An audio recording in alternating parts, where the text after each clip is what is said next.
Again, Brother Bobby Hemmitt, welcome to Transatlantic Productions Studio and for giving us this interview tonight. We're going to be dealing with a very special topic. It's one that our people, our young people especially, have asked me to tackle, to look at. And it is the topic of from ancient Pharaonic Egypt to enslaved Negro and the empowerment of the black race. So we want to go from our classical history, look at what that history was in terms of its spirituality, who we are, who we were, who we are. And that reflected in terms of the temples, why were they built, what were the meaning of how we lived as a people and related to one another, what happened that we lost our great abilities to balance ourselves with the universe, to have the great powers of the spoken word. In fact, in ancient times, we believed that our word was so powerful that when we spoke, we brought things into being.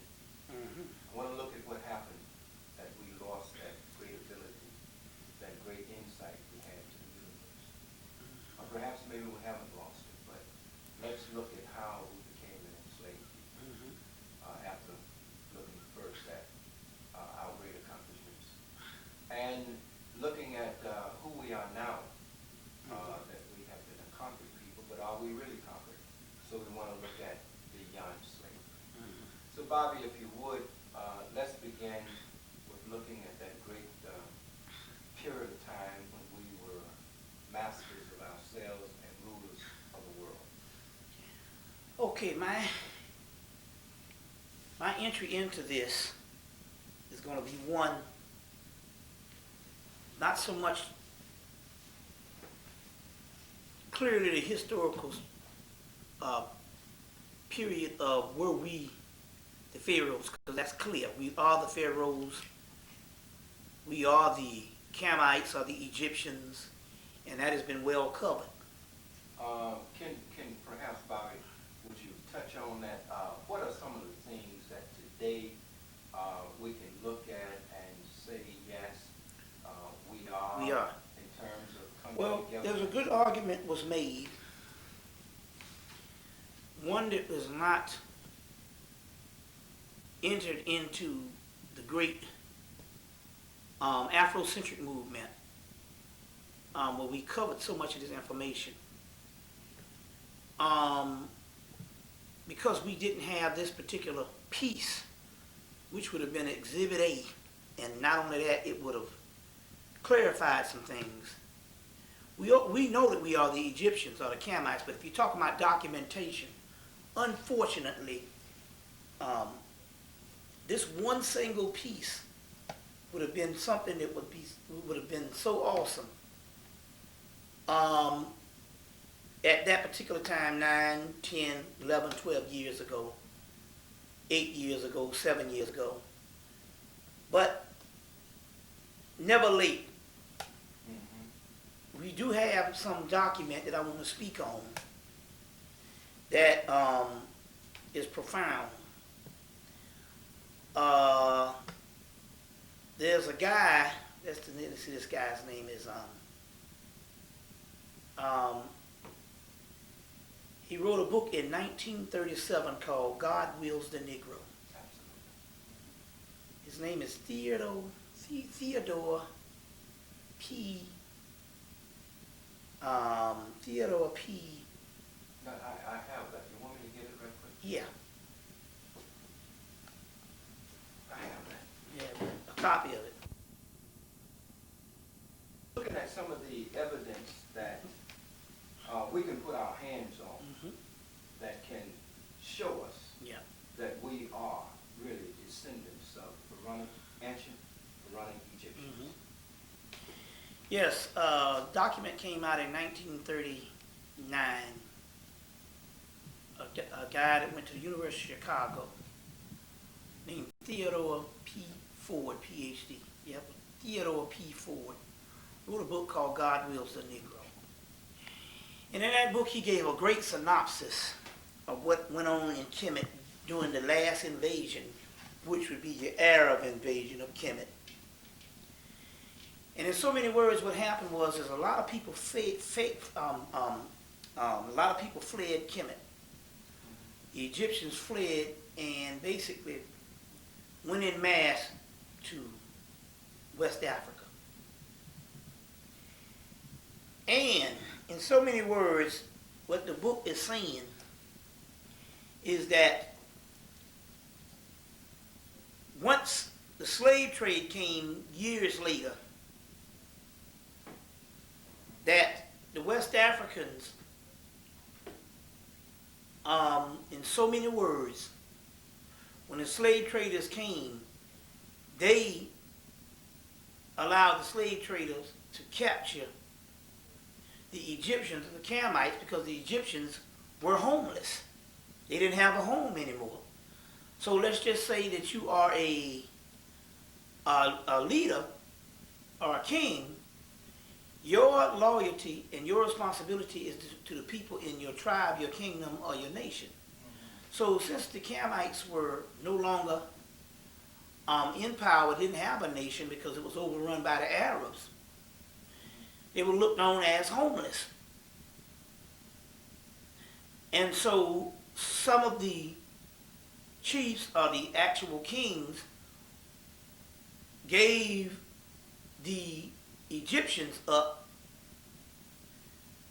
as some of the first slaves because their loyalties was with the people that they had to rule over. So as a result, some of the first population of the Americas and of South America, of Central America, South America, North America, but especially especially Central America and South America, were in large Canaanites or Egyptians,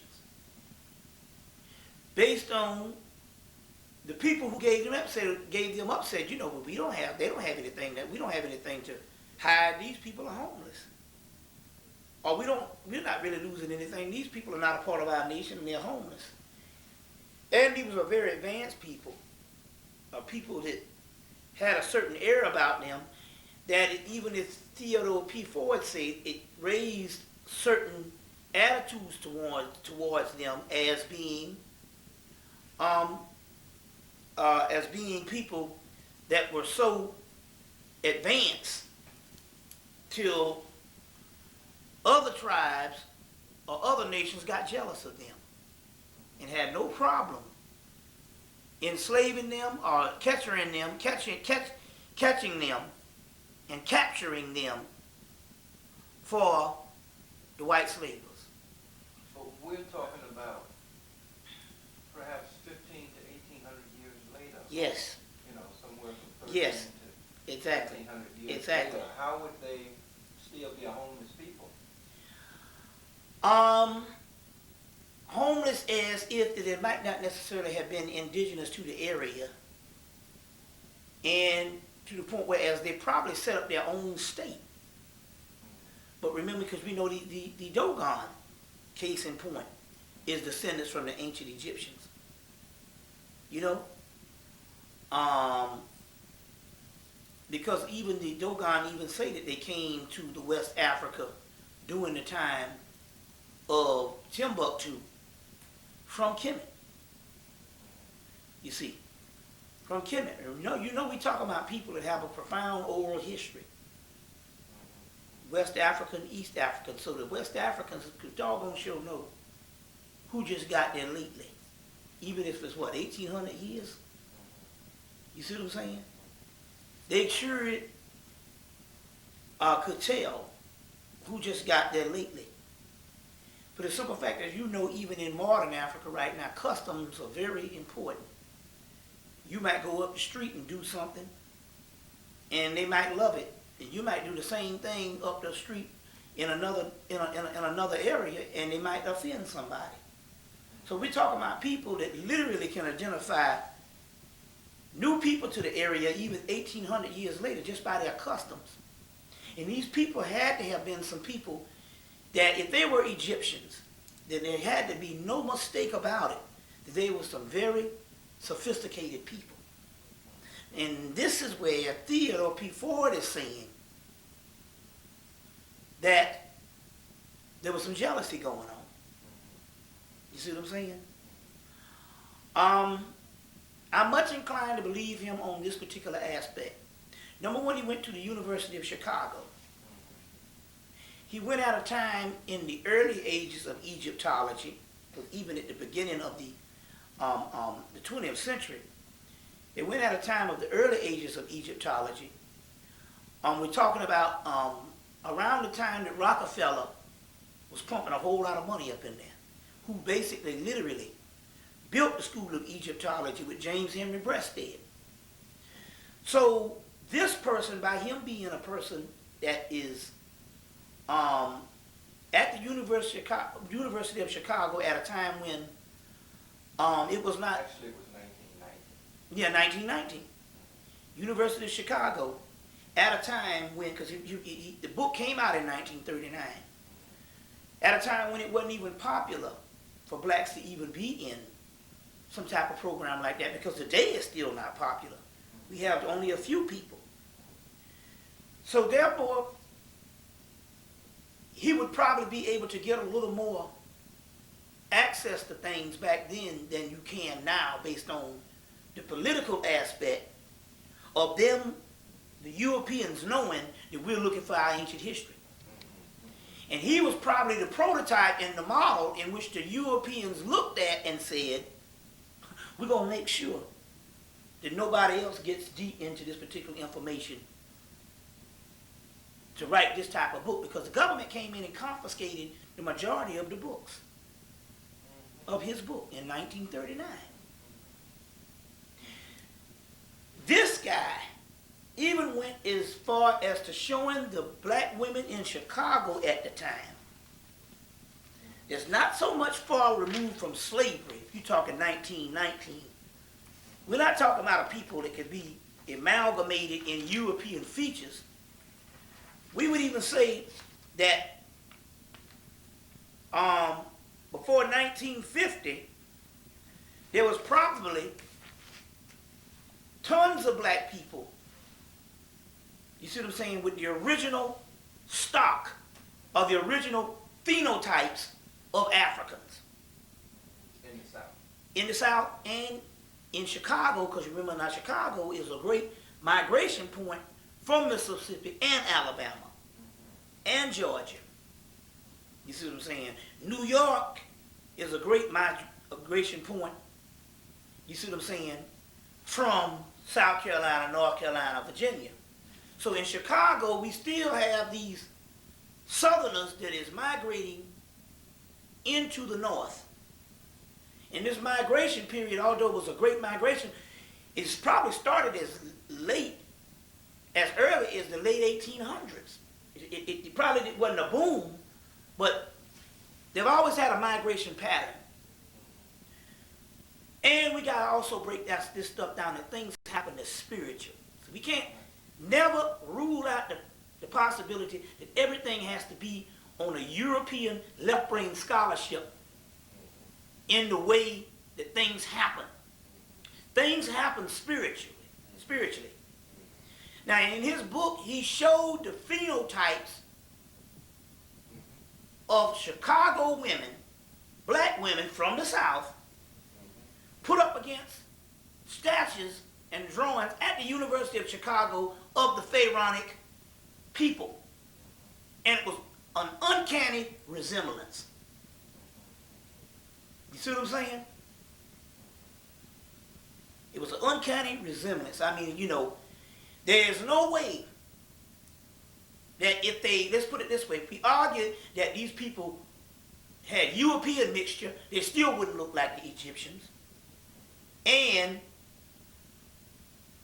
if they didn't have it, then where did they get these phenotypes from? They got it from ancient Kemet, because this means that we had a heavy Camite or Egyptian settlement in America. Give you some other history other than that one. And I try to, because history is always an ongoing process. I think whenever we say, no, this is absolutely, positively the way history is, history shows us different. Correct. Yes. And it busts up our thesis. You see? Now, we know that these people, the Egyptians, had full access to the earth. We have maps that is drawn on the complete earth, of the complete earth.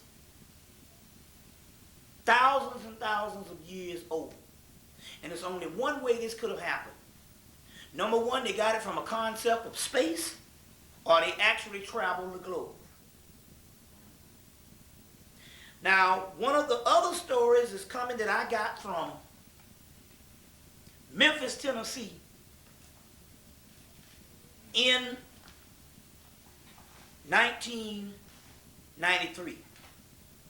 Now, I don't let people tell me how scholarship is supposed to come to the conclusion of how scholarship is done. There is such thing as empirical evidence, case study, field work, and anthropological study, where you get certain things based on folklore, based on narratives of people in geographical locations just as authentic as you find in a rock or some type of artifact. Now, interesting story, when I was in Memphis, Tennessee in 1993, doing a lecture down there. Did a lecture for the Nation of Islam. Sister came through, one of the sisters of the community. She invited me to a house on the Underground Railroad. And we went in the house, and I did a lecture in the house, and then she took me downstairs where the slaves used to have to hide out in the basement. Mm-hmm. And she shut the doors on a couple of us, and it was pitch black under the house. And she even mentioned that how they had to either drug the babies, or by keeping the babies drunk half the time, or they have to knock them out if company came to the house with the white man upstairs. And these babies start crying up under the house. This particular point on the Underground Railroad, it was said that they made it to this particular point in Memphis, Tennessee, that it would be a breeze to go straight up north, undetected. But they had to go through rough terrain from all parts of the South to make it to this particular house in Memphis, Tennessee. This is a woman that did the history on this. She said, what made this house so special was one thing that we witnessed when we went up under the basement where the slaves used to hide out. There was actually railroad tracks up under the house. And she's saying that this house could very well be the house in which the word Underground Railroad was named. Because there was railroad tracks under the house. We actually did see this. And we know the house was one of the last stops in Memphis, Tennessee, before you go on into freedom in the north, where the other safe passages. But if you got to that particular house, you pretty much could bet that it was going to be an easy ride. But she told me a curious story. A white person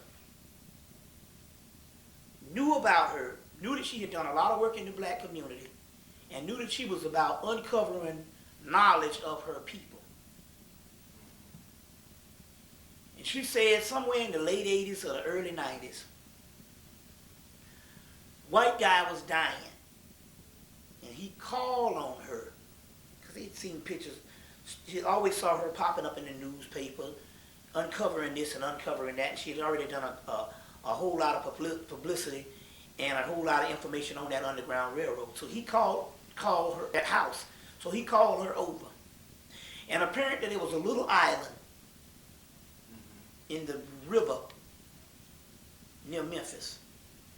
And the water subsided, and the island got bigger and bigger and bigger.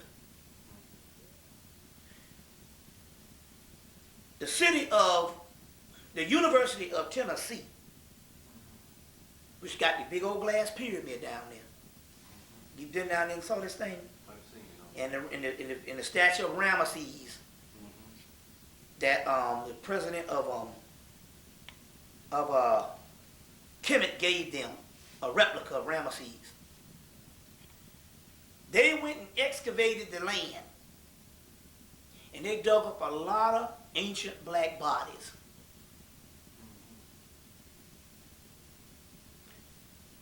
In that land, on that island in the river in Memphis, Tennessee.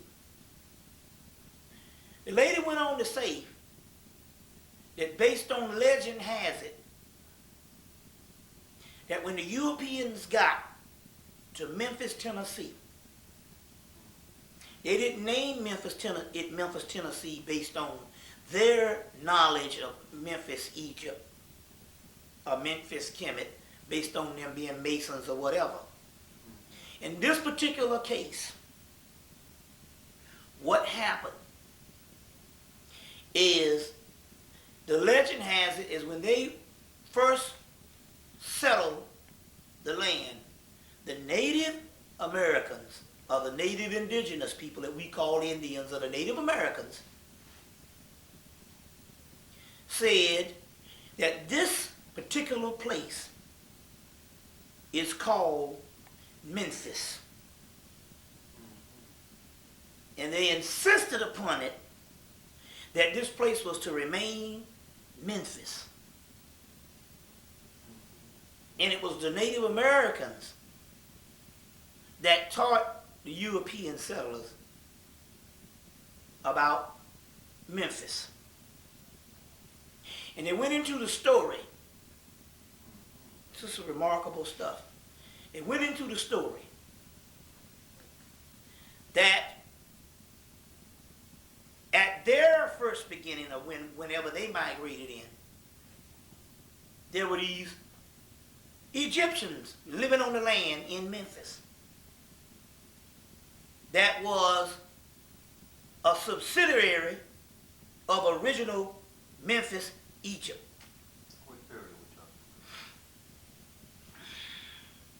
It's hard to say because we have to find out the period of when these particular Native Americans got there. So it had to be a very early period, probably a couple of hundred years before the European settlers got there. So it's not going to be that hard to do the work on when the Europeans settled Memphis. And they said, the story goes that this is Memphis, named after groups of Egyptians or black people that was here when we migrated into the land, the Native Americans. And the story goes that, as you know, in Africa and in Egypt, they didn't have a real jail system because certain things were taboo. So somebody says it's kind of hard to believe that death is taboo because we have so much people being murdered around us till it's a way of life, until it's kind of hard to perceive that death can be taboo. But if you just notice black people right in the 20th century, before the 1980s, we had several things in our community we just didn't do. You know, there's several things that was taboo, and we could go on and on list of things we just didn't do. For an example, let's even talk about killing. Now, John Henry Clark said that he believed that Malcolm X was murdered by a higher power as far as the United States government, because you have to study black people's killing style. He said a black person will never go stand over somebody and empty the gun in them, not unless they was ordered specifically to do that. We usually just kill because we get probably mad and out of our mind. But after we shoot the person, we come to our senses and probably recognize what we did. But we wouldn't violently stand over a person with the purpose of emptying the guns in the chest. That's just not our killing style.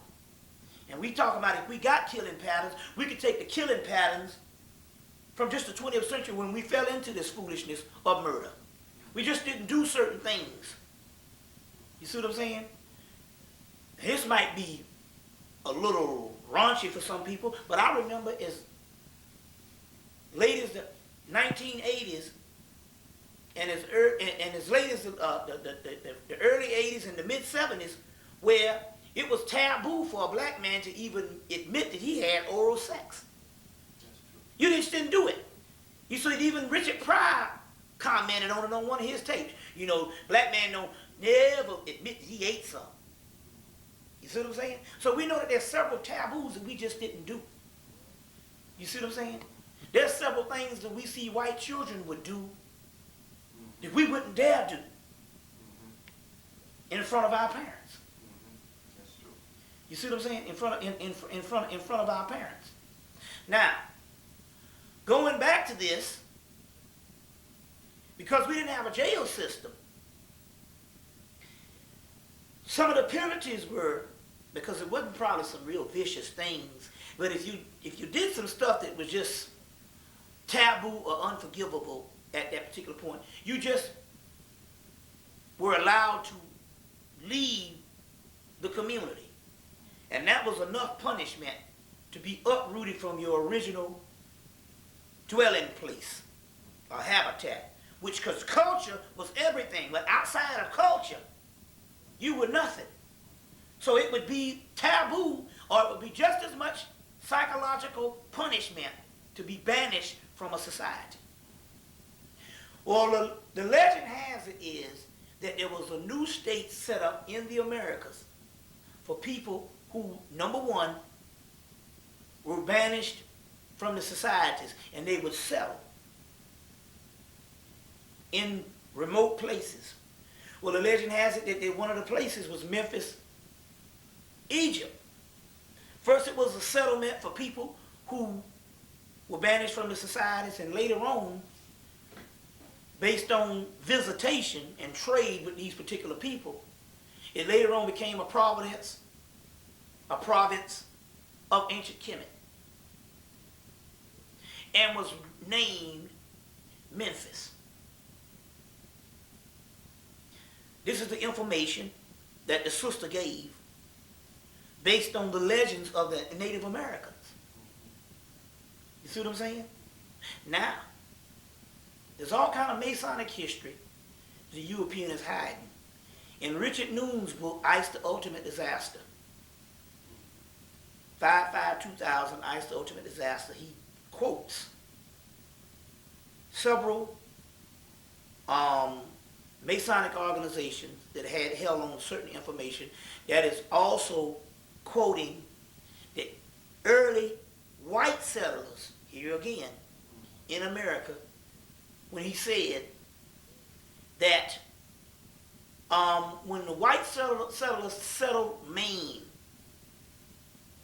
the state of Maine, they found Egyptians or Canaanites reading, writing, and speaking hieroglyphics in that area. As well as to go on to say that in the early 1800s in Oklahoma, they found a stela or a stone tablet, a writer of Akhenaten. Long before Akhenaten's hymns, long before they even knew who Akhenaten was, long before they even excavated Tel al-Amarna. Because, you know, he was the heretic king stricken from the monuments. But they found stelas, or these stone plates, in Oklahoma long before they even knew who Akhenaten was.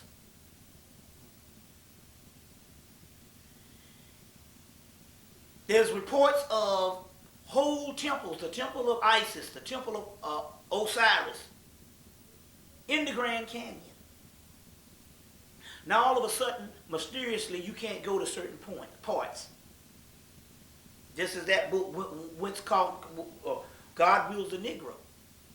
Why, if it's false, why would the government bother to come in and confiscate almost 95% of all the books that they could find, or 98% of all those books, if it didn't have some truth? You see what I'm saying?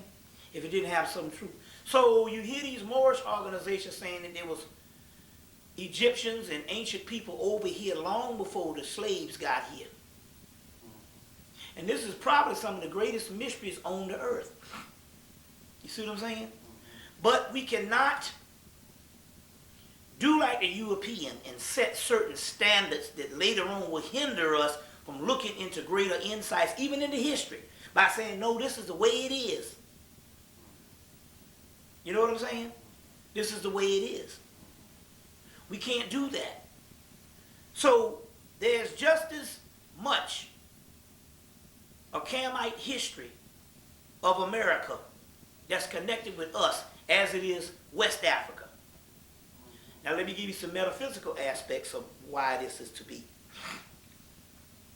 Because we can always rely on the text.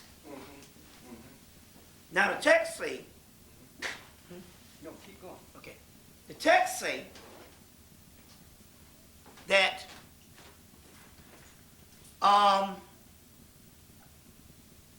a great text that says, and this is the Hebrew one, and the Egyptian ones, out of Egypt I will call my son. Yes. All black people know that text. That text. Out of Egypt I will call my son. Yeah. Now to break this down, Ethiopia shall stretch forth her hand to God. yeah, Ethiopia will stretch forth a hand to God. Okay. Or you also hear of the Son of Man being in the West. That's also in the Bible, you know. Well, let me give you some deeper insights into this. Okay. The esoteric tradition, which is your metaphysical tradition of the Old Testament, would be your Kabbalah. All right. Now, the Kabbalah states that there will be what is called a great mixing bowl in the West. The great mixture of souls in the West. And what it means is this, also to give you another one. The Hermetic text that I often quote from say that there will be a land that will be in the West or at the ends of the earth that all types of race would come to and dwell in that land. But there will be an extremity or a appendage or a extract of ancient Kemet that will be in that land also. There will be some Egyptians that will be in that land also. And those Egyptians will establish Mayat. Okay, all right. So we have texts. See, if we're talking about several ways we want to look at,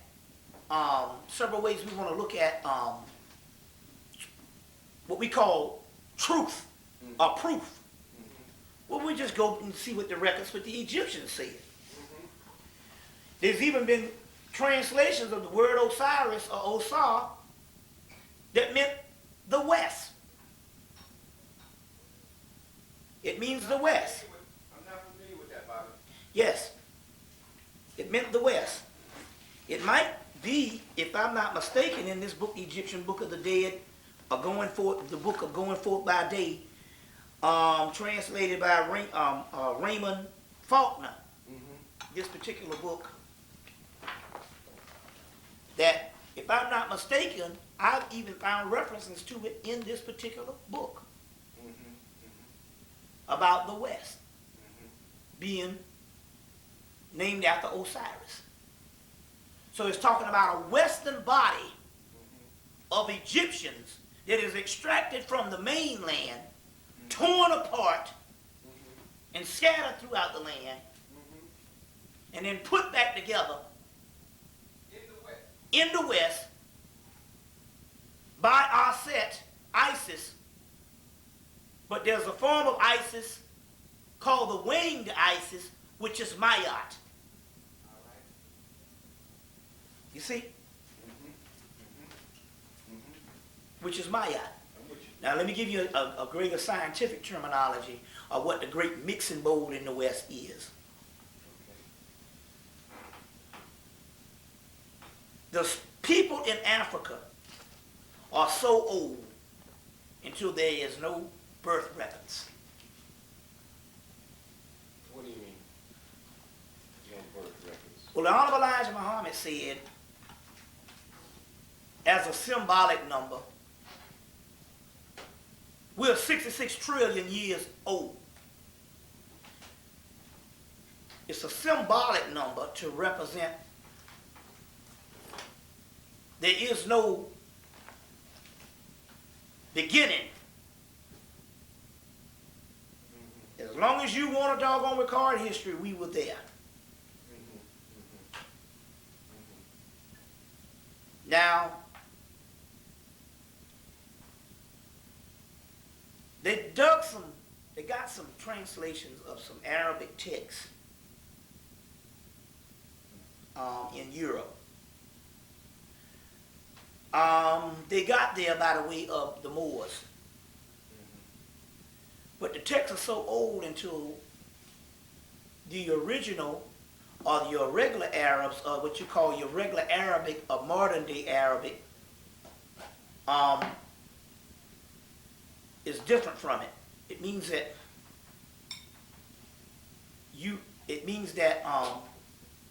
this came from an older people and an older dialect and older linguistics of this Arabic. In order for them to translate it, they had to go and search the land in remote parts of Arabia to find people of the Cushite Arab, which was the original people who settled that land before the Indo-European came in and mixed with all different types of race. They had Cushite Arabs, which were Ethiopians. Yeah, but isn't Arab a recent... Well, I'm not talking about the recent thing that we call Arab. I'm just talking about Arabians. Okay. See, there's Arabia land existed before the modern day person we call an Arab. All right. But So they Cushite weren't called Arabs. No, they weren't called Arabs. We just talk about Cushite Arabia. Okay, right. So we leave the word Arab off. Leave the word Arab out, and we're only using the word Arabia as a geographical location. Okay. All right. We got it. So we're just talking about northeast Kush. Yeah. You see? Right. And for the lack of a better word, Cushite Arabians. Okay. Which in some historical aspects, including Sheikh Anta Diop, had even recognized Muhammad's, if there was a person, father, as being one of these Cushite Arabians, or these people of Cush. Drusilla Dundee Houston's book, The Wonderful Ethiopians in the Cushite Empire, talks about that settlement of Arabia with Cushite or Ethiopians on up into Indus Kush, which is your Indus Valley, which is India. So wherever this writing was, they had to go find a family old enough to translate this. When they translated it, it had a timeline on it of 2 billion years. 2 billion years. 2 billion years are not no ape man, but advanced beings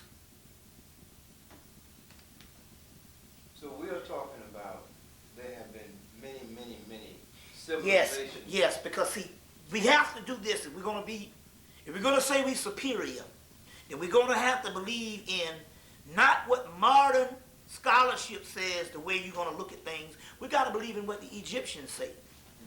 The Egyptians, to this day, I'm ready to debate anybody where they can show me that the ancient Egyptians say that we came from apes. Or to say we came from these different hominid stages that they are claiming. So we got two kind of histories.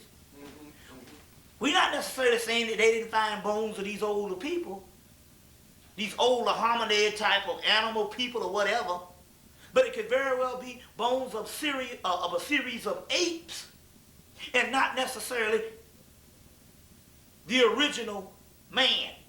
Yes. You see, we still get this foolishness from Charles Darwin. Yes. And as far as the European is concerned, if you're going to be in his university, you got to make a choice. You either got to believe in the theory of evolution of this ape thing and natural selection, or you got to believe in theology. You see, you got to believe in theology. So let's say if you say you don't believe in the ape thing, they'll say, well, we'll put that in the category of theology. But let's say if you're saying you are a man of science, and you don't necessarily want to put it under the category of theology, then based on his universities, you got to agree With the Darwin theory. with the Darwin theory. Right, because they only have two ways. Two ways of looking at this thing. That is his way of defining things. And it might not necessarily be, well, it's not the way that the original man looks at things. And so what we're talking about here is a political way to still shut us out of ancient history by lessening the timeline so that somehow he can fit his way as being the ancient man or not far removed from the ancient man. You see what I'm saying? I want you to hold this thought for a minute. What we're saying here is we're going to have to say if we are the greatest people that ever graced this planet, and if we are so advanced as Egyptians, then we're going to have to believe in what the Egyptians say, what the ancient Africans say.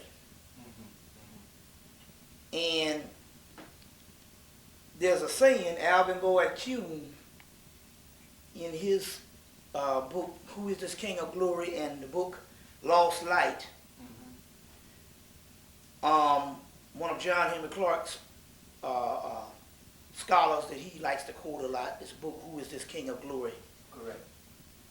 And in there, one of the chapters, it said that mythology is truer than history.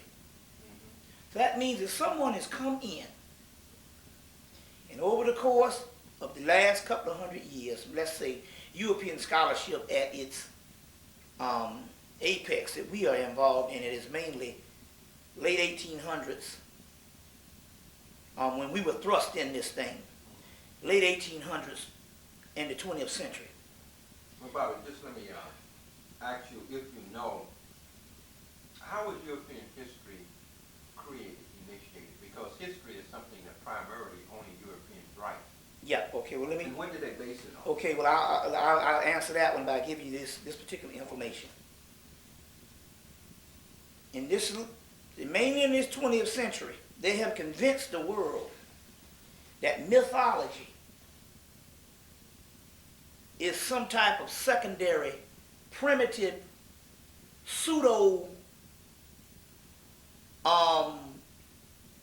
sayings of ancient people who in so many words didn't know what they were talking about. This is more mind control and by design to cover up truths of history. In Jeremiah's book, Natural Genesis, he said that the word mythology in Africa is called Mutu, which means truthful history. are truthful sayings. So because someone tells you that mythology is basically a lie, because we even use it in terminologies, well, that's a myth, as to say that it is unimportant or less important than what he defines as truth and reality.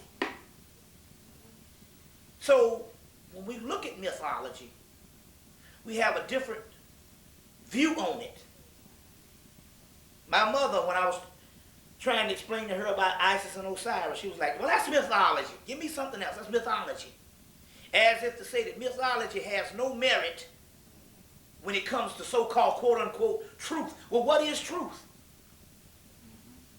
And what is fact? We know that half the thing that the white boy called fact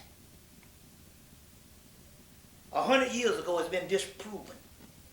Half the stuff he called fact 30 years ago has been disproven. You know? So fact is always changing every day. You see what I'm saying? So that means there's an old saying, nothing is true, all is permitted, which would be the best thing that you can go by in a modern time of what this is, year 2001. There's so much lies and so much misconception till we'll go, well, nothing is true, all is permitted. And we'll have to sift this down to the least common denominator on what makes the most sense. Now, what do we do as the measurement on how we do this? What you do is you take a principle, an underlining principle, that I don't care what customs you have or what culture or what language you have.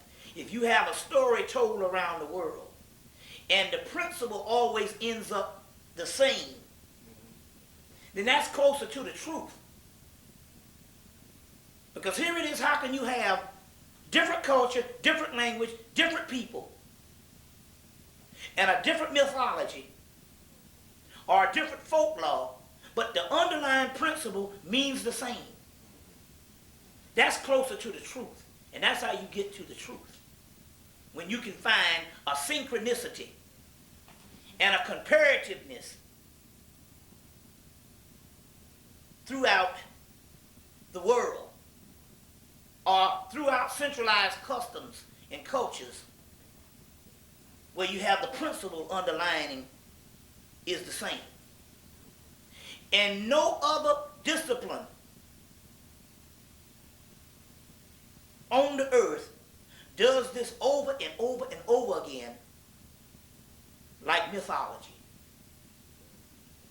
And although they'll tell you that mythology is some stuff that you cannot rely on, but yet white people get PhDs in mythology all the time. But it don't supposed to be important. And if you ever studied mythology, you'll find out you're going up against a science. And I believe in some cases it would probably be easier to study mathematical equations than to try to get a greater understanding and grasp this mythology. The woman Wendy O'Flaherty of the University of Chicago said, I have translated texts 30 years ago in the early 70s, or in the late 60s, early 70s. And now I'm in the 90s, late 90s, and I'm translating the same text and I get something totally, completely different. So it means that these particular mythology can meet the level of consciousness based on where your consciousness is. So it's multidimensional, which makes for a greater science of understanding if we didn't have somebody brainwashing us, telling us, no, it's about the way I say, you got to look at reality. You understand where I'm coming from here? Now, going back to the ancient Egyptians or the ancient Africans as proof, we don't have us coming from no apes in the mythology.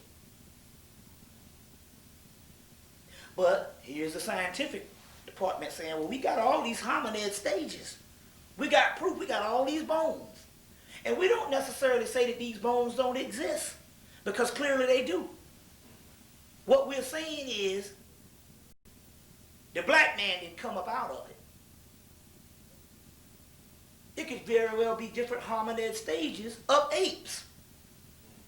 That is something totally different than man. But only because the European, based on the Darwin's theory, who was a part of a secret society that wanted to cover up ancient history of black people being on the earth so old, until when you look at it this way, white people don't even supposed to even be important in the scheme of things based on our age. So that's a very tricky thing. Here you are ruling the world. And if you're going to tell the truth that the black man has been here for millions of years, or billions of years ruling on a high level of intellect, a high level of sophistication, and a high level of technology, but yet you're the new ruler of the world, and this stuff gets out and it is commonplace that we are these type of people, that means in actuality you would give the people another world view of who these people really are.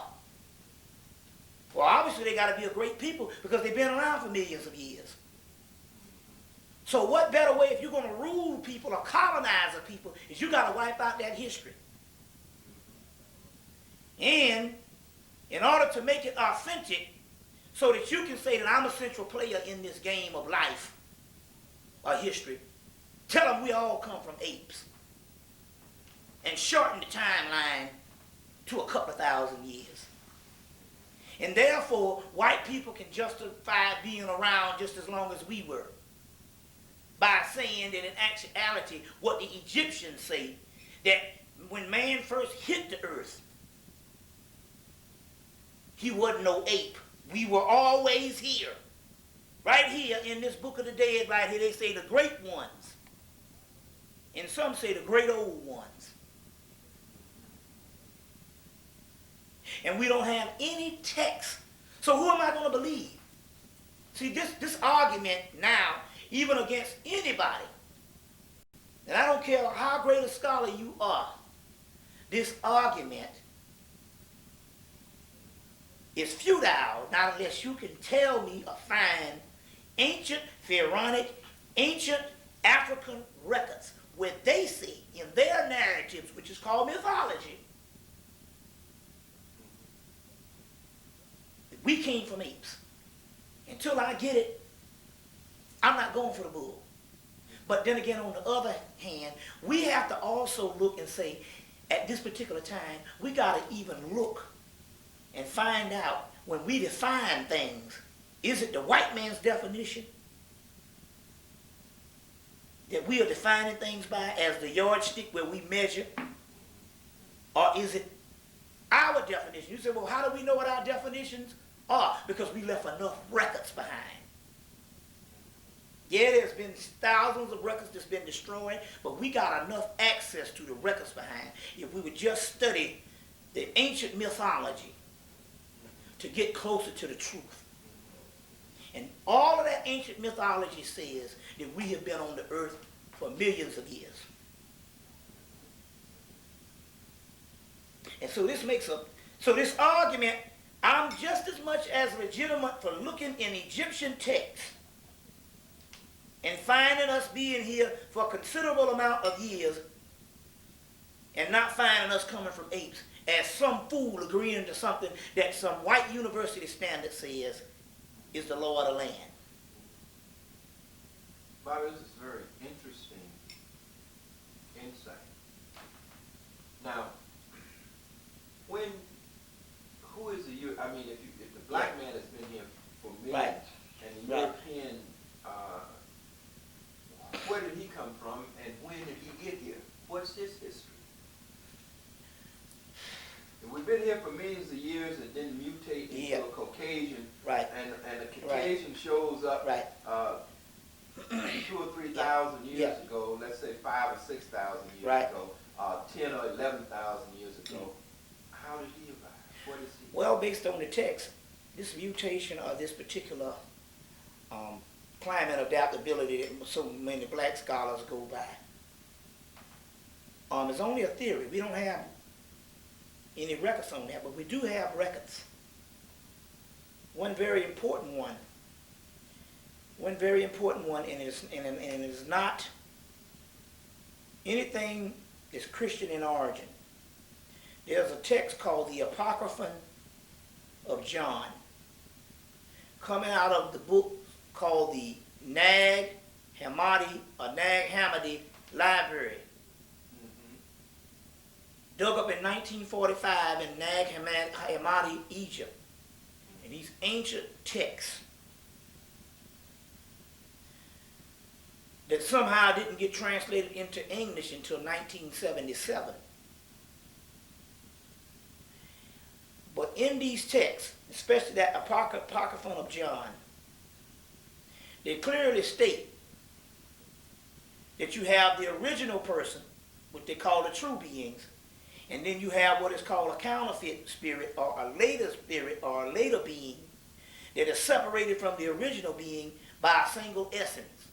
Which means in actuality you could have a physical body, but that essence that they're separated is the melanin. So now all of a sudden, I don't want to hear a theory when we can have texts like this showing up.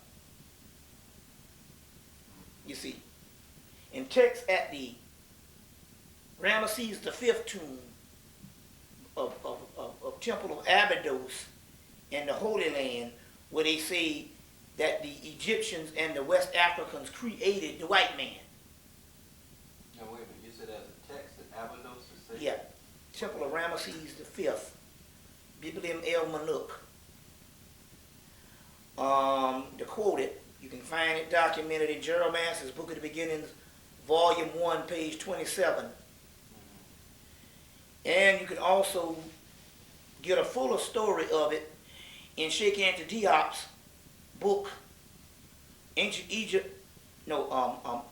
African Civilization, Myth or Reality, which, the African origins of civilization, myth or reality, where he talks about the Tamahu, which means the Tamahu,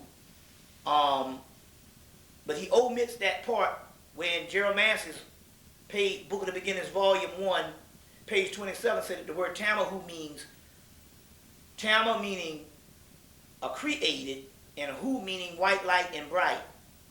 Thus, Tamahu means the created white people. And it goes on at the end of the text, coming from Biblium El Manuk, or on the walls of the tombs of Ramesses V, where they say the Ruti, which is supposed to be your East African, and your Suti, which is supposed to be your West African, created the Tamahu. Now, if you want me, I'll go get you Book of the Beginnings, Jeremiah's Volume 1, and you can point it out. Yeah. I can also get you Shakespeare's book. Just get that one, the Volume 1. Okay, I think it's in there. Yes. All right, let's hold that up there. Hold the Book of the Beginnings round so I can see what we're dealing with. And that's by Jeremiah. Yep. Yes, now okay, turn to that. That's Volume 1. Volume 1, page 27, Exhibit A. All right. We'll identify where it's coming from and what it is talking about. The Egyptians identified themselves on the monuments as the R-U-T, root. A pictorial representation found in the tomb of Seti I. There are 4 races of people arranged in groups of 4 men each. These are the Neshi, which means Negroes, Hemmu, which means light brown hue, with blue eyes and their hair in a bag. So that would be more of a mixture of a mulatto. The Tamahu, who are fair as Europeans, and the Rut, who are Egyptians. These typical groups, not meant merely for conquered races, as may be gathered from signification of their names. The Tamahu are light-complected people. The Egyptian word Tama means people, and created. Hu means white, light, and ivory. Tamahu are the created white people. You got it in black and white right there. The Ne is black. The Na means black ink. Ne means blackbird. Shu means person of birth. Nashu, which means black born, or in Egyptian phrase, the black born from the egg, Shu. Him means rudder, to paddle. Fish means hemi, paddle, fish. Hemi, to steer. The Hemu is indicated as sailors or seafarers of the people of the Isles. That might be a form of your Phoenicians later on.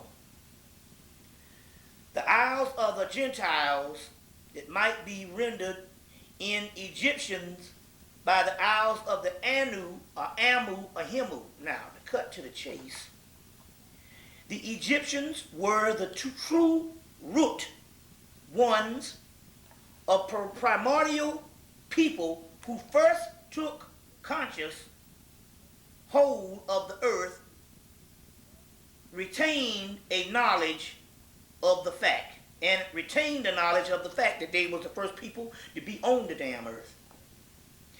The land is the footstool.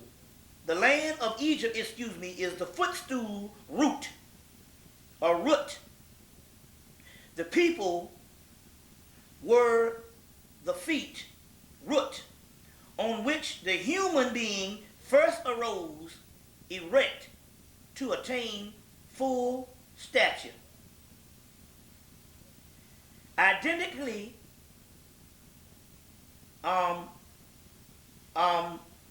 however, when we learn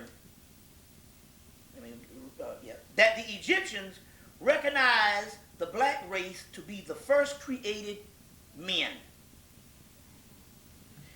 the people of Ra were born from the Great One who is in the heavens. The root are born of his eye, and in the persons of superior men. Now this is the key.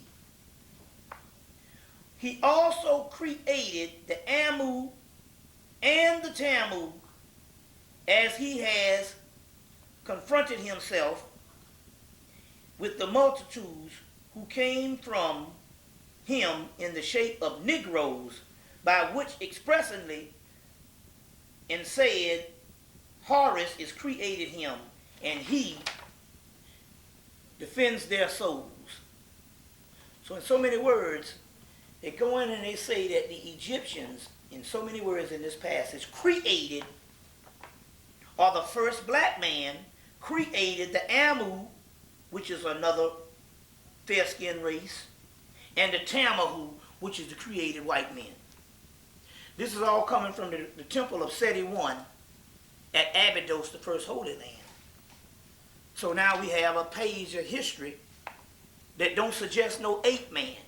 This is what the Egyptians are saying, and they say they call them the created white people. You see? Diop in his book, it's not Pre-Colonial Black Africa, it's the other one, Egyptian Origins of, African Origins of Civilization, Myth and Reality. In that book, he goes all into the Tamahu, but he omits this page where it says they are the created white people. You see what I'm saying? So we have counter history that suggests other than this ape thing. We can prove this over and over through mythology. Okay, so the white race being a created race,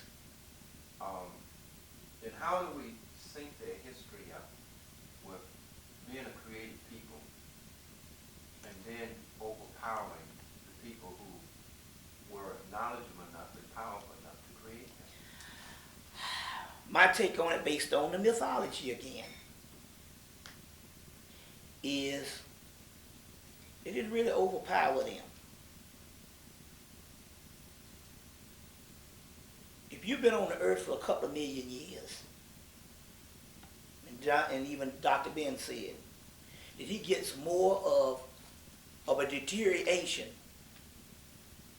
time just ran out than he does someone coming and knocking us from the throne. Which means if you've been on the earth for millions of years,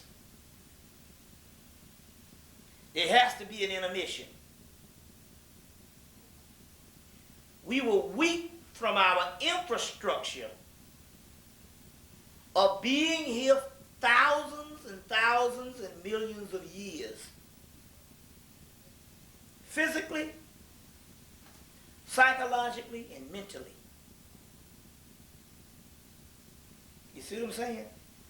Clearly, if the Africans were not weak psychologically and mentally, and the biggest the continent of Africa is, and all those Africans, they could have got together, crossed cultural lines, and stopped the European if they wanted to. We're talking about a small group of people.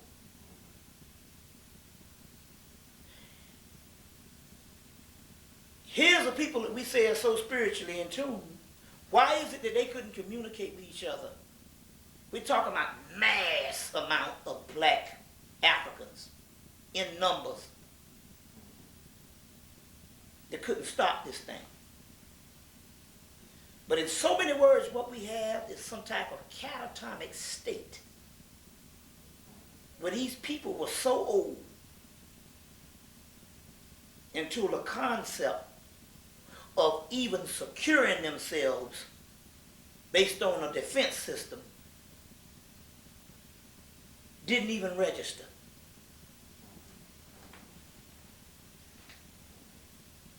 And one of the reasons why it didn't register because we had deteriorated to the point whereas we didn't look at each other in unity when it comes to color. The concept of color, if you're on a continent of Africa and everything you see is black all your life, the concept of color would not be the defining factor. It would be culture, language, customs, which in the case of deterioration, we had grown into too many of these cultures that saturated the central power. That meant that in these ancient civilizations, at the height of our power, those civilizations were vast. To have thousands of people under the same culture. As time went on, these civilizations started deteriorating, which creates smaller civilizations on down to tribes. So therefore, the smaller the civilization gets, the weaker it gets, because they don't have the central power of mass number under the organized culture. So as the civilizations get smaller, customs and culture become sectarian, different, multiple. The ways of communication breaks down. So when the outside invader comes in, there's no such thing as a central organization where you can even communicate on a mass level for a great defense system. Meanwhile, he comes in and pits these people against each other because these people have deteriorated enough down to really think that their culture suggests that they are a different race of people than the brother next door, which is the same thing. Now going back to mythology, mythology say that this would happen. They said that they would have to take an extract. You got all these thousands of cultures. This is very profound here. Let's try to understand what's going on. In so many words, what went on was not necessarily a fall. It was a divine plan. The ancient mystical masters that ran the earth understood that one day there would be a deterioration period which would separate mass populations of people who had a consensus of knowledge, information, and science under one cultural system, or 4 or 5 major cultural systems which were strong. And they understood that these systems would deteriorate and become multiple systems with fragmented cultures. So they understood that the central plan was to take those fragmented cultures, Egyptian, West African, Central African, extrapolate or extract the best, the strongest out of those cultures, remove them and put them all the way in the West. And then those cultures come together sexually on a procreation process that make a new creation. So those new creation, what would make that new creation a unifying factor that the African didn't have by deterioration?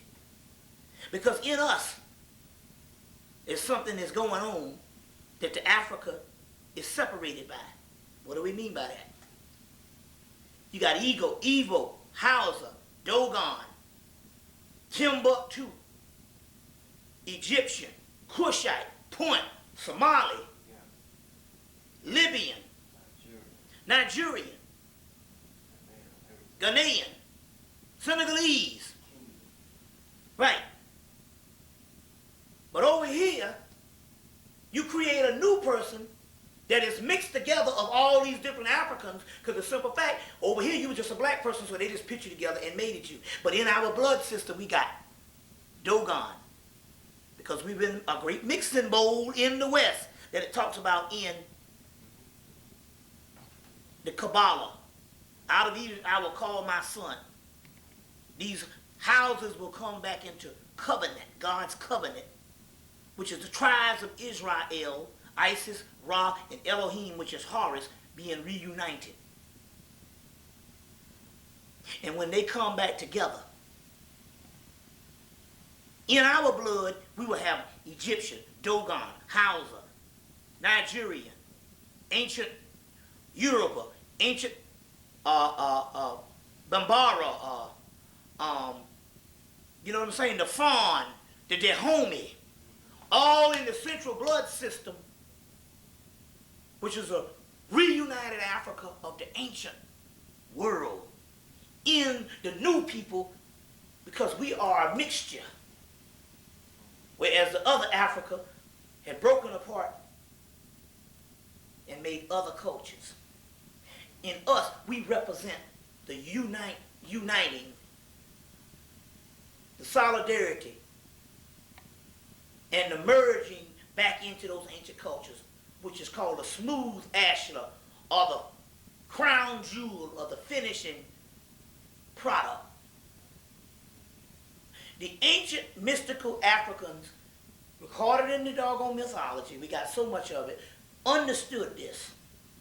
And that would become the body of Osiris, connected back together. You see? So here's a whole nother form of history that is told in various forms of mythology. The scattered tribes of Israel. The scattered houses. But in that ancient mythology, they always talk about a gathering.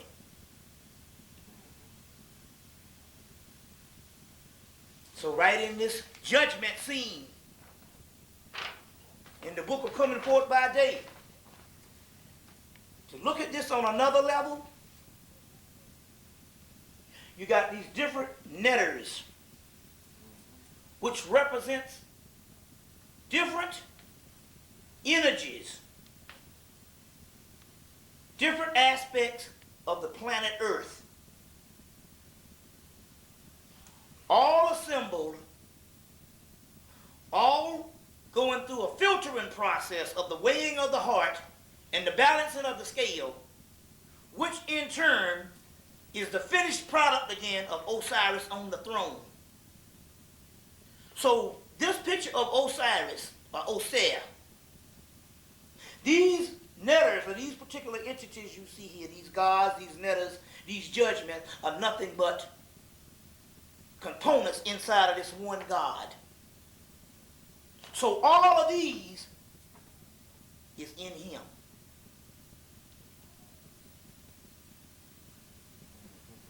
And all of these represent the mechanisms that work to put all of these back together.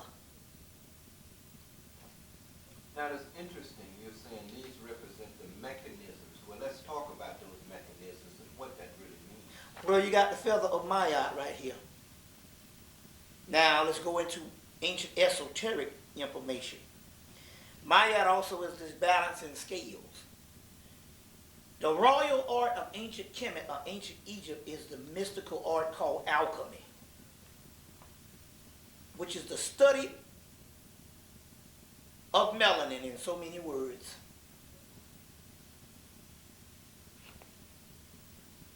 The royal art is going on inside of the body of Osiris, therefore, as representative of inside of the body of the original people on earth, which is us. We are the Osirians.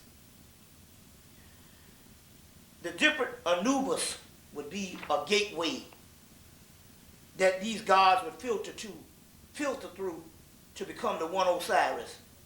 Mayat, the feather, would be a gateway or a form of balancing that these netters would come through and filter through and sift through like a milling process to become the body of Osiris.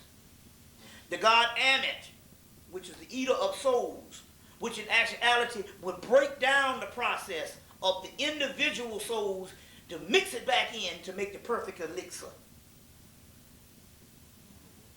And the god Tahuti, which in so many words is showing that these particular entities here are intelligence, because he's recording it in so much as recording it, he's a form of the synthesizing process of this consciousness that's coming up out of this whole thing, which is the consciousness of Osiris, which would be our higher consciousness.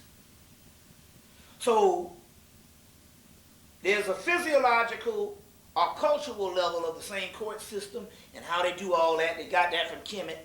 But the court system in ancient Kemet, that now we even have the judge Osiris in the modern time, because if you go to England, they might have a white wig on, but the judge, his wig has nappy hair in the top of it. So they have these white wigs on in England. And all the jury or whoever is judging, their wigs is smooth. But the judge, the main judge, he might have smooth hair on the side, but in the top is nappy little peppercorn beads within the white wig.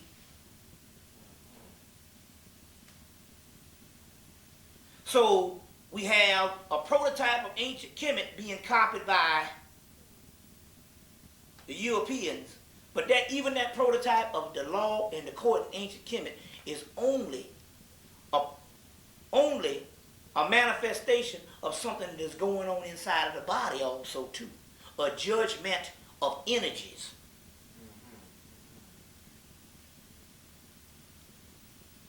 What do you mean? A judgment of energies. Judging, in so many words, it just means balancing out. Balancing out. Bringing two forces together and balancing them. In our body, the central staff that balances out all of these latent energies in our body that we call our spiritual self or our soul has one central balancing system that shoots up the spine, which is called a kundalini force,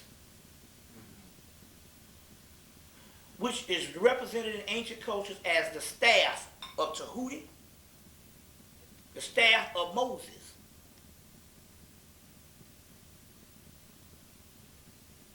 Moses takes the staff and parts the Red Sea. The Red Sea is the blood vessels that surrounds the spinal system.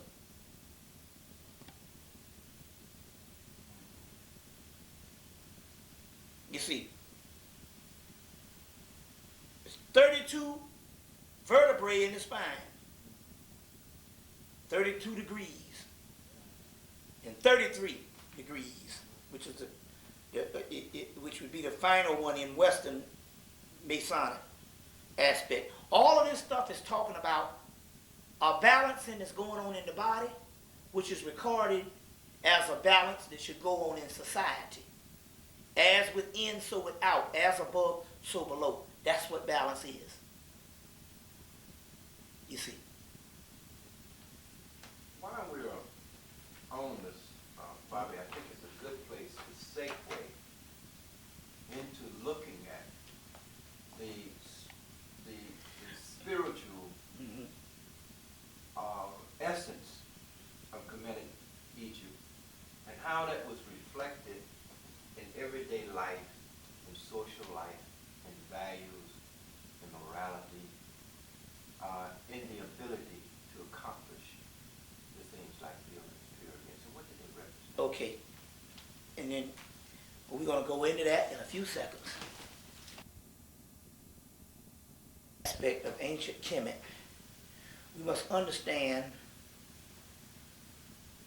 what did they know about their remote history, and what about that remote history that they knew about that would give them the insight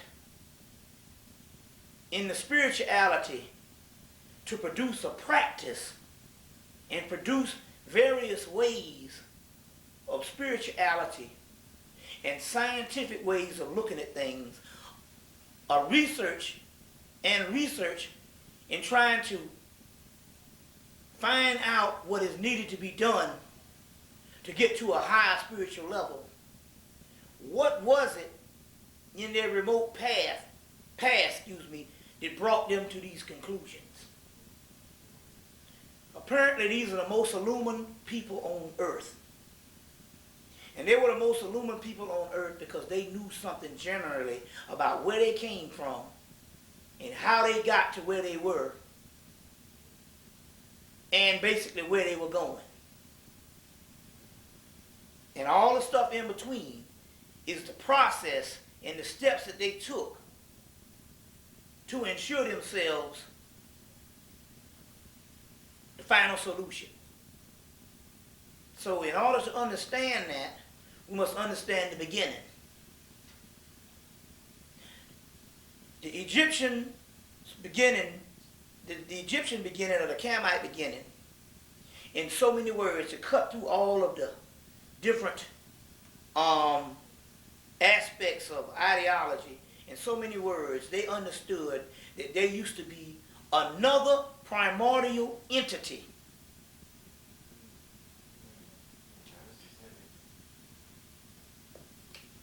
that somehow was thrust into a new reality of physical existence. And that primordial entity one day and found itself to be human and having a human experience in a new situation that is totally different than the prior situation of the divine, and to put it in so many words, the prior situation of being gods. Omnipotent beings. So that's a hell of a information and a blueprint to start off with that would make you superior in a sense that you know that you were these advanced beings that one day was shifted into a new paradigm of human existence. That's what the Kamite and Egyptians knew. That they were shifted into a new paradigm of human existence. And number two, they had to live out this human existence of several eons.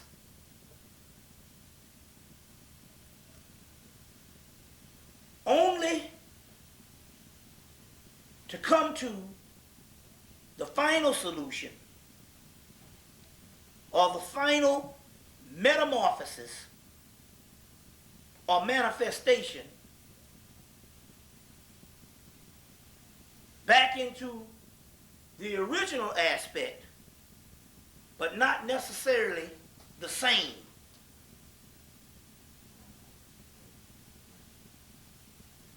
It's the concept of a caterpillar going into a cocoon and becoming a butterfly.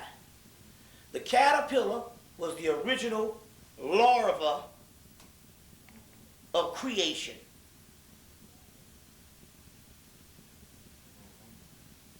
The human is the cocoon stage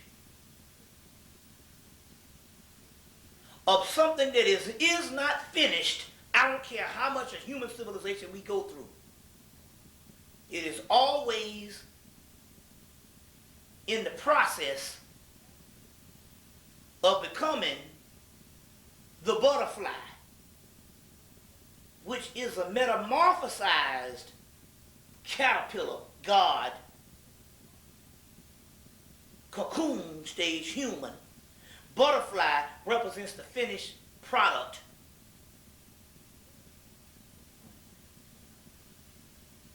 In Egypt, you always saw this scarab. Let me see if I got my ring.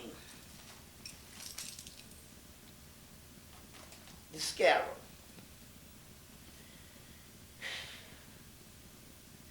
This scarab, which represents dormancy, will one day grow into the winged beetle Kephra. Kephra, which is the finished product.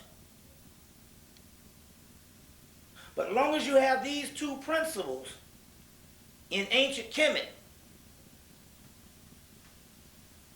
it means that humanity is never going to be the final stage. We can never go back to kindergarten, no matter how advanced we thought it was. We have to become something new. This is the fundamental and central to all world mythology and all world religions. In Christianity, we call it the Christ. That is a metamorphosis. In ancient Egypt, the central royal art, or what you would call the highest mystery that goes beyond worshiping the gods, the highest mystery was what these gods were composed of. What were the energies? What is this energy, this substance, these compounds, these elixirs that later day mythology calls the gods. What is this force? And that's where the royal art of ancient Egypt, which is the highest form of any spiritual science on the planet, is that of alchemy, which is the study of the breakdown of the particles in the universe and the particles in man. As above, so below. May I just throw out, to interject in this. If we look at the earth is always traveling through space. We are not today when we were yesterday. Right. We are, in effect, millions of miles Right. from the point today that we were yesterday. Right. And we are breathing air, which is the breath of life, and living and blowing through us the water, the earth, the sun, which are things that are part of us, which is alive. Without it, we ain't nothing. And these energies are trapped within a vibratory Right. point, Right. which is us, vibratory. Right. But we are the universe. That's right. And the ancient Egyptians understood that Understood this. principle and began to lay out a study and then reflected it in temples and in its, Exactly. in its worldview. And I want you to go ahead and talk about that. I just wanted to throw that in because I wanted you to know I understand Okay. where you are. Okay. But I want you to break that down Okay. so that we can understand. Okay, first of and all, move from there. this one saying, both man and God, whereas God is all potential, he manifests through man. He is all potential, but man is the perfecting agent of the energy of God. God, or the great goddess, is simply called nothingness, but it is from the nothingness that you get the absolute. If I want to hit you up against the head with a rock, I damn sure can't get it if the rock is a mountain. That means I got to break a smaller piece off to be affected. We are the smaller piece. So in so many words, we are the perfecting agent, because we can synthesize that which is mass and cannot know itself only through breaking itself down. The Egyptian temples were astronomical temples, but they were also physiological temples in the aspect that they were built like humans. Clearly, you got this in R.E. Swallow and Lubbock's Temple in Man. The same breakdown of the human body is the same building structure of ancient Egyptian temples. Going from the lowest level when you first walk into the door to the sanctum sanctorium when you finish, where it's only the high priest can go in that particular area, which represents highest form of consciousness.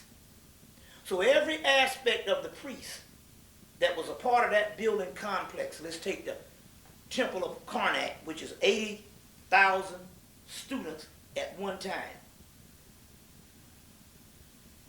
Those 80,000 students at one time, on a microcosmic level, would be 80,000 cells in the body, all striving to learn and to be unified in a force field, which would be completed as the high priest, which would be all consciousness. So everything works in the universe, works the same way in the everyday life. Meanwhile, in order for the high priest to function as an advanced body of effective brotherhood and sageship, there has to be a vast amount of learning. Man, know thyself. Is this, can you point out any temple that man know thyself is written on that I may see it? We know what it is. This is amazing because about 10 years ago, I didn't know what temple it was, and I think it might be the Temple of Karnak. I know it's written on the colonnades. The colonnades that's what you see when you go to France and you see the Champs-Élysées. The two structures, it's like a big doorway. They stood in front of all the temples. Before you walk through the colonnade, then you go down the Hall of Sphinx into the temple, that colonnade. Yes.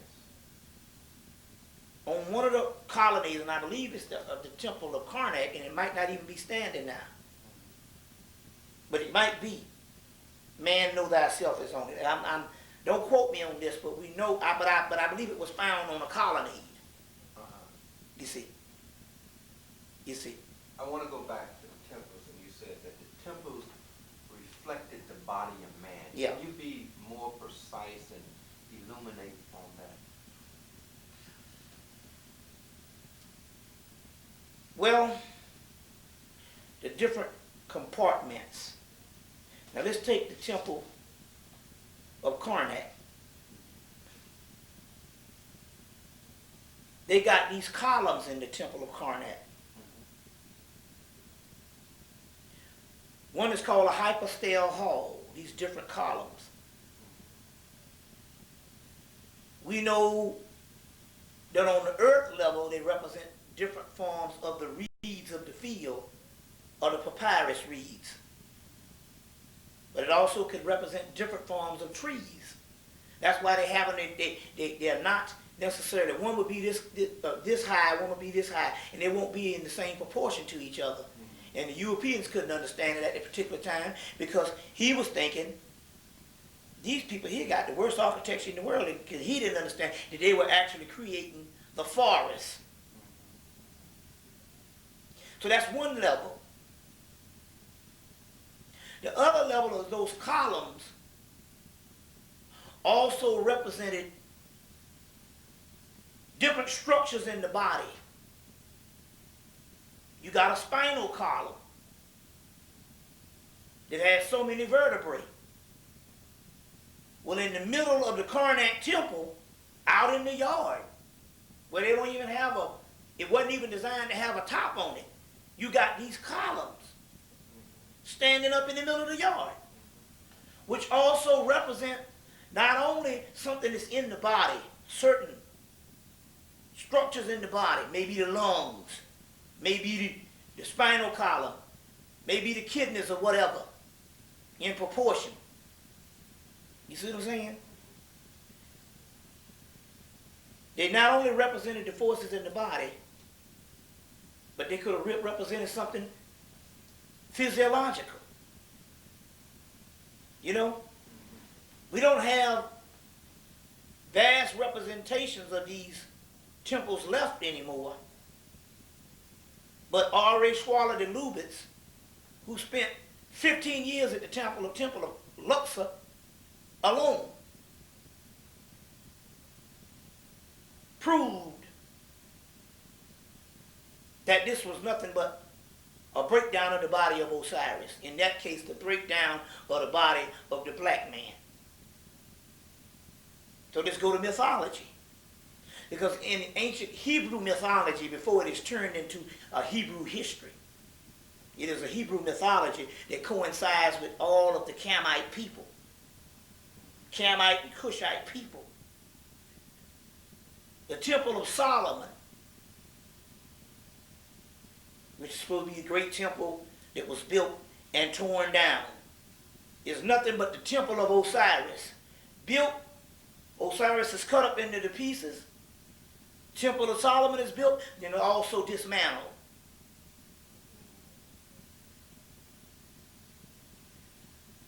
Temple of Solomon, Sol, which means sun, Amen, which means hidden. Hidden sun, Amen Ra, Solomon. But if it's the hidden sun, what it is hidden into? It's hidden into the temple. The temple is what? The body. And over here I am black and comely, the black body. House of the black God, Beth, house, Ham, black, Bethlehem, house of the black God. You see. Well, what is all this coming from? These are ancient mystical stories that can be traced back to the Temple of Luxor, temple, which is the Temple of Osiris, because Osiris is nothing but doggone Solomon.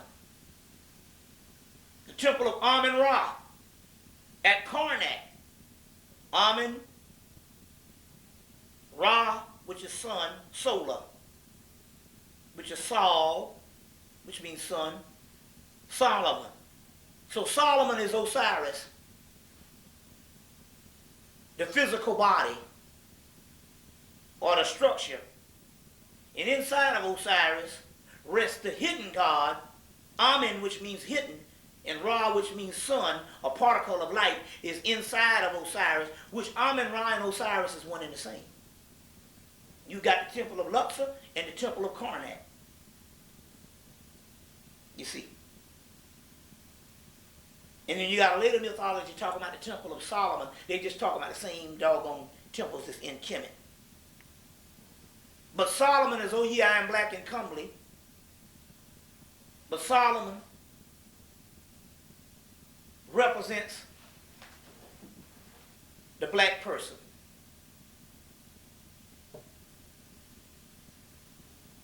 You see, King Solomon. The word king, we can even be found in we don't want to use the word Babylonia, but for the lack of a better word, we'll talk about northeast Kemet. In the mythology, the word Kingu, which means a substance inside of the blood.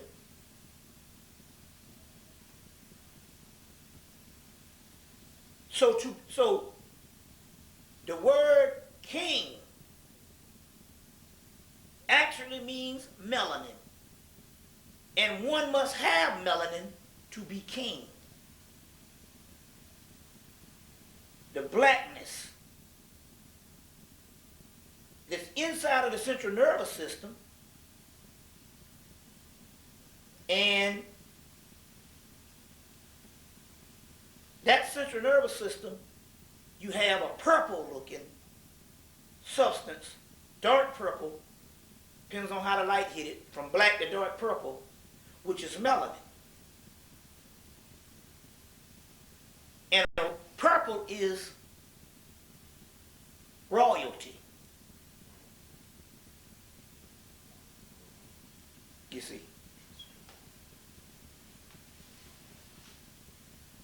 In India, they talk about the same melanin in two forms, a plant, but in the body it's also a form, and that substance is called sama.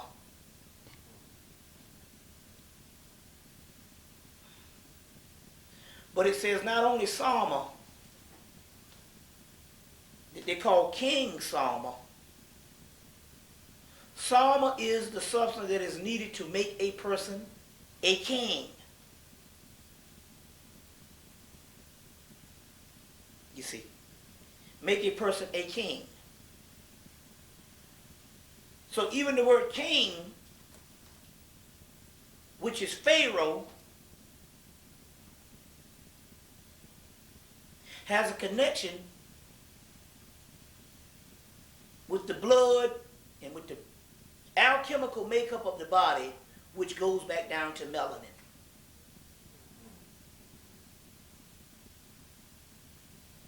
There's linguistics modification. The word Pharaoh is the same as the word Hero or Heru. Pharaoh or Pharaoh, Heru, which is the Christ. But the Christ is also called a king. This royal house, King of Kings, Lord of Lords. You see. All of this is nothing but the breakdown of the magnitude of who the Egyptians were. A kingly people, a priestly people. But what makes them kingly people and priestly people is the physiological makeup of the body and the spiritual makeup of the body. The physiological structures are also represented in the Egyptian temples. And the spiritual structures that's inside of the body can be traced back all the way to the known universe called dark matter, which is nothing but carbon, 6 protons, 6 electrons, 6 neutrons. That's what carbon is? Yes. And melanin is nothing but carbon. Blackness. Blackness. We are carbon beings. Europeans are carbon-based beings. What's the difference? A carbon being is the true substance, the original blueprint. A carbon-based being is, number one, a mock being, a hybrid being. And although it might have trace elements of carbon, it's not pure carbon. You see? What would be the dynamic difference in the two? One is a residue. One is pure. The difference would be something watered down can only be a shadow of something. So the capabilities of it is limited because it is not pure. You see, it is not pure. Now, Give you an example. I was going to ask you how is that reflected into. Yeah, let me give you one example on a you could take some acrylic paint. You know, they used to have oil paint. Still got oil paint. Let's take oil paint. You could have oil paint. Then you could take some thinner and put in that paint. And you could thin it all the way down to whereas it could be light. Let's say if you take black, you can thin it all the way down till it might be light gray. But that's the weaker strand. On the other end of the spectrum is pure black. So the difference is one can only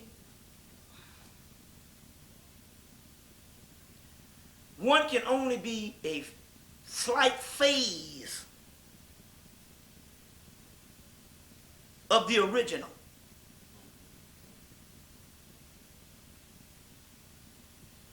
It can only have limited capabilities and sometimes very brief capabilities.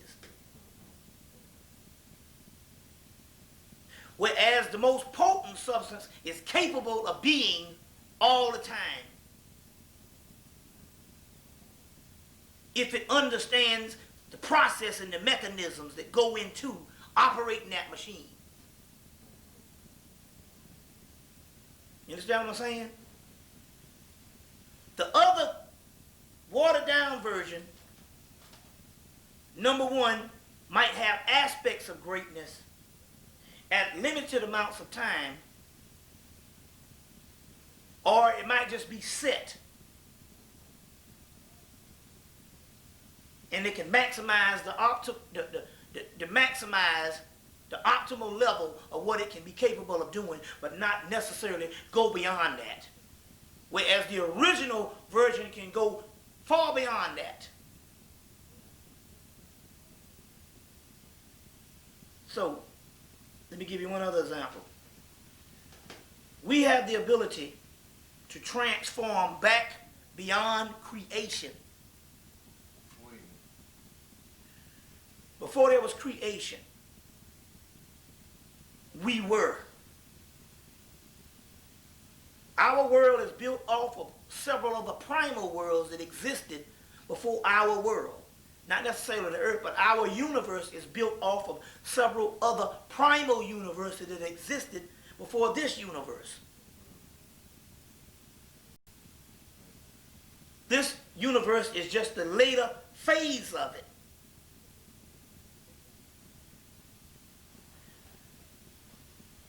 We, our substance, our energy, is primordial, that comes beyond known creation.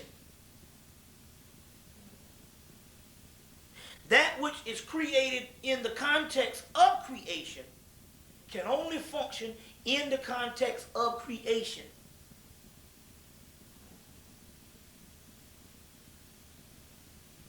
You see? And can only have the ability to copy what is already created for it. Whereas the one that comes from beyond creation has the ability to go beyond this, to go beyond creation, because it came from beyond creation. So it has the ability to go beyond the creation pattern that is set for it, because it's greater than the creation pattern that is set for it. And not only is it greater than the creation pattern that it is set in, it can have no problem creating anytime it wants in that pattern of creation that is limited.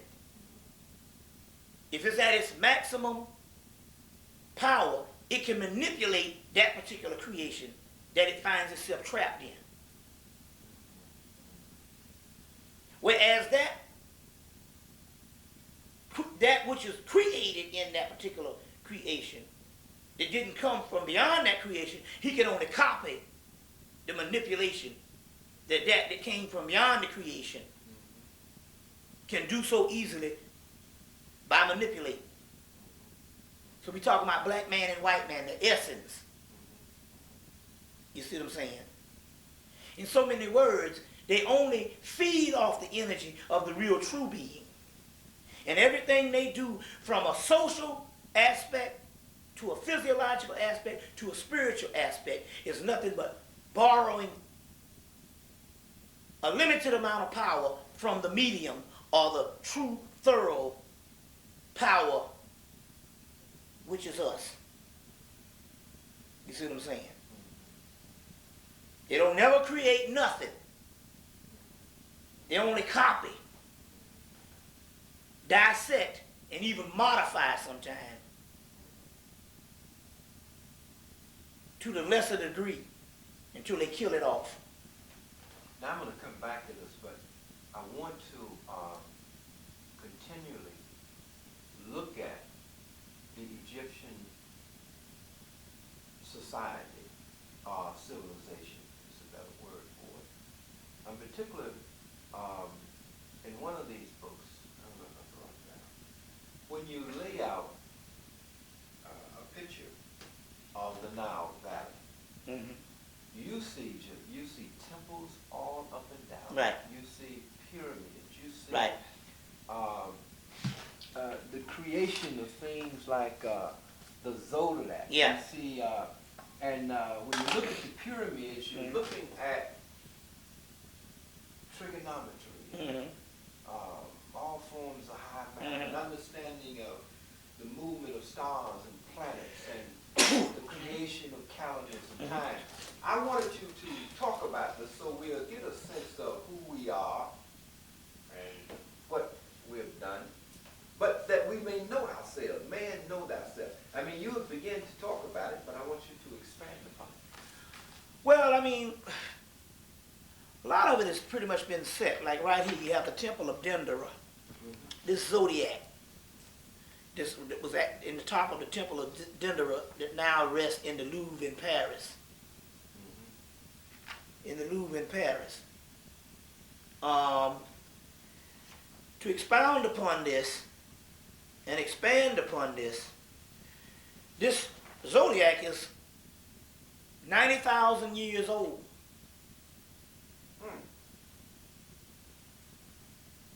You know, the geomancy states, although the Temple of Dendera that may have this zodiac is one that is built in the Ptolemy period of when the Greek ruled. Basically, the Greeks were not in charge of building the temples. The Egyptian priests were.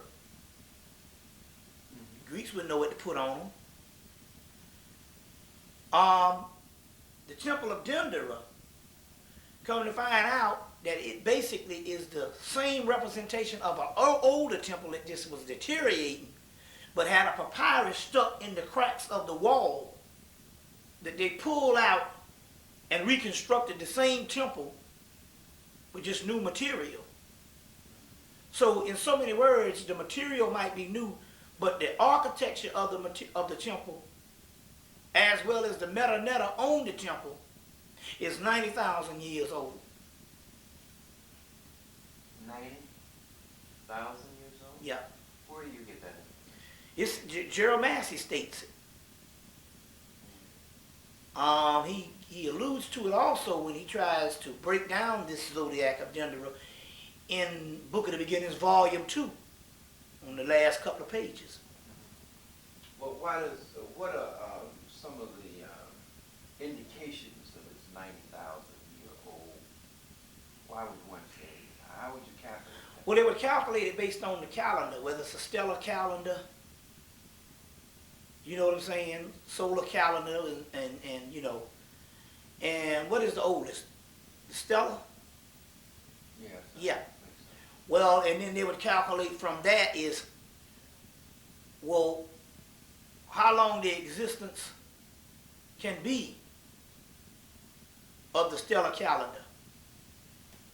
Then there could be another possibility that would suggest it's 90,000 years old. Is that the white man is holding on to papyruses that suggest, that literally say that it's 90,000 years old. The geomancy, in so many words, had access to when he translated this stuff at the British Museum. Now I know that it can be that way because I in the one I mentioned called the Apocalypse or the Apocryphon of John in the Nag Hammadi Library, they literally go through millions of years of history all the way into the future within 6 or 7 pages. You see. So going back again, mythology can literally tell you that things are that old. And wouldn't it also